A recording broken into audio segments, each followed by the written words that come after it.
Hi, it's Joe Mazumdar, Exploration Insights at the January 2022 Metal Investor Forum. And now we're doing the backstage interviews. And the next up on the backstage interview is Kerry Knoll, the chairman of a Generation Mining, which is advancing the Marathon Palladium-Copper project in Northern Ontario. Kerry, Happy New Year. Hey, same to you. Thanks for joining us. And so if, we've had, a lot of news flow, a transformational news flow, I would guess, from Generation Mining last year is that Sibanye pulled out of their earn-in. And then, the share price went down based on it.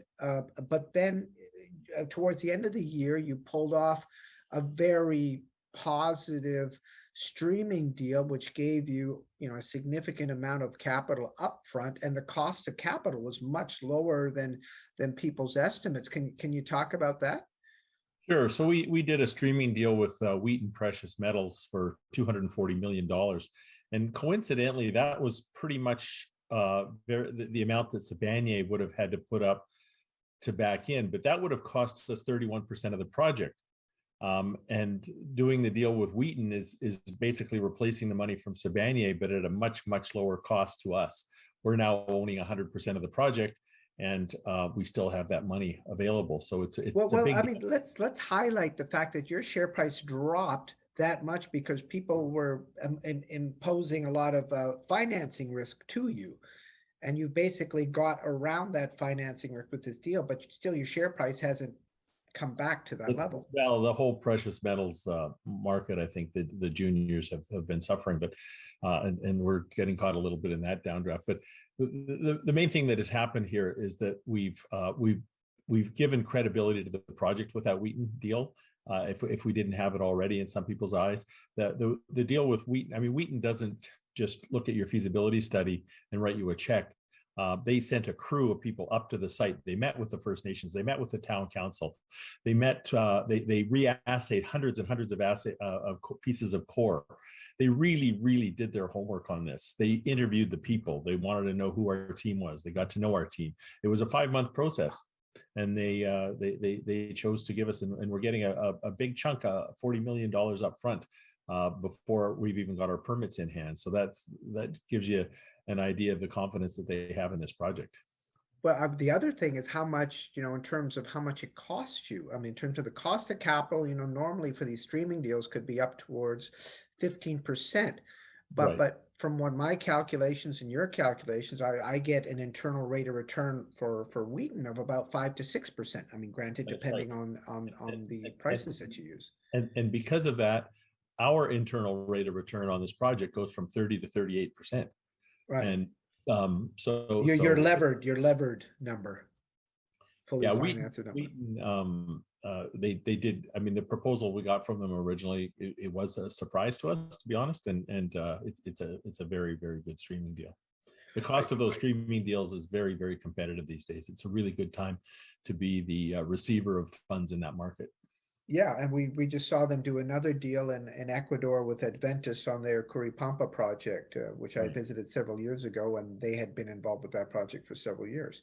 So I would say, their due diligence in meeting your people. Let's talk about your people, because that's one big thing that attracted me to the company initially. Was it was a development project, but I really didn't see the producer, which at that time was Sibanye, adding much technical know-how, given that you have brought on people that have built big open pit projects like Drew Annell in Northern Ontario with Detour. You've brought on a guy who's worked with Glencore with respect to concentrate. You've brought on a guy who actually lives in Marathon with respect to permitting. Can you talk a little bit about those people that are actually advancing the project? Well, it's always been my understanding, and I've, as you probably know, I've had of the 6 mining companies I've started in my career previous to this one, 4 of them made it into production. So I've been through this before. And once the most important thing for a developing company is the project, obviously. But the second most important thing is the people. If you don't have the people, you're not going to build a mine. It's not going to work. Building a mine is extremely complicated. And so we went out, and you can only attract good people if you have a good project. So, for example, one of the people we brought on was Steve Haggerty. Steve Haggerty was head of metallurgy for Barrick for years, going around the world. He is going to be overseeing the construction of our plant, and he did the flow sheet for the feasibility study. Another guy, Paul Murphy, the engineer Paul Murphy, who was with, he built several mines for IM Gold. He was over with G Mining, and he was quarterback of the feasibility study at G Mining when they did our feasibility study. He finished the feasibility study, he left G Mining and joined us to build the mine. So he's obviously got a very high level of confidence in that study. We had, as you mentioned, the guy from Hemlo, another Barrick alumni. He's been 20 years permitting at Hemlo, which is only 20 kilometers from our project. He knows the government people, he knows the First Nations, he knows the communities. And so he saw the writing on the wall that this project is going to have a lot longer life than Hemlo for him. And so he crossed the street and joined us.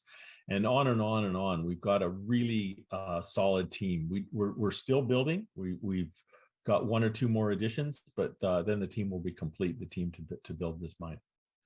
So in terms of where you're at, development project, and we're seeing all this escalation in costs. We saw Magino, which is probably the most relevant case, expand their cost from 510 million to 800 million in terms of upfront capital, and that's a large open pit, granted a gold mine, but they produce.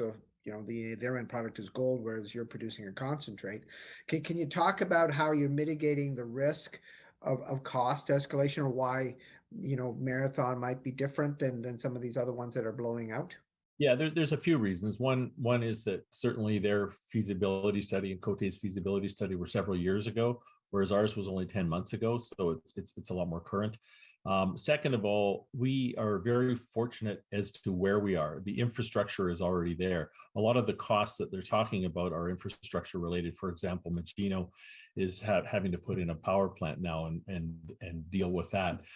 We don't have that. We're just going to wire in a 2-kilometer wire off the grid, and we got our electricity with just got to put in a little substation. So a lot of the things that attracted me to this project in the first place, the infrastructure, is one of the reasons that we don't have as much risk. Another reason is that there's kind of two cost escalation items. There's the consumer price index, and the fact that things are getting a little more expensive. We're not going to be able to be protected from that necessarily, although most of the cost escalation in the consumer price index is energy and food. So other items like this, things we're going to be buying are not as much, but there will probably be some very slight cost escalation.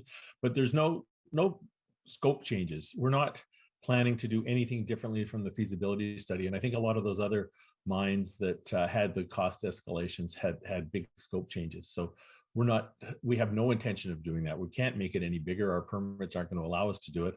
And ours is just a very basic mine right beside the Trans-Canada Highway. There's not a lot of rocket science to building our mine.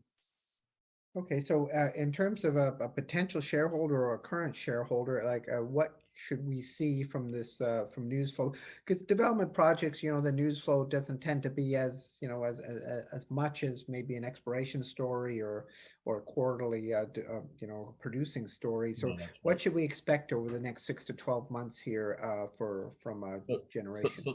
So there will be a number of big items, and one of them will be getting the approval of our environmental assessment, and that's in the works, and we expect to have that by the third quarter or early in the fourth quarter. So you just got the sufficiency on that. Was that That's right correct. before the end of the year? So that was the big one. We got to the point where the government appointed panel said basically there are no more questions. We're ready to go to hearings, and after the hearings, they have 90 days and the hearings are in March. Then they have 90 days after the hearings to give their recommendations to the federal and provincial governments.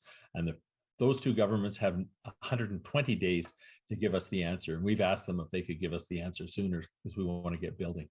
So that'll be a big step. And generally companies get a bit of a re-rating after that. The other big step we have is, of course, arranging the rest of the financing. We're working with Endeavour Financial out of London. I've worked with them many times in the past, and Endeavour is going to be arranging our debt, and that's going to be between $400 and $500 million. And that milestone we expect to probably happen late in the second quarter or in the third quarter, and it won't be final obviously until we have our permits, but we'll have the lenders will be identified by that time. Okay, all right.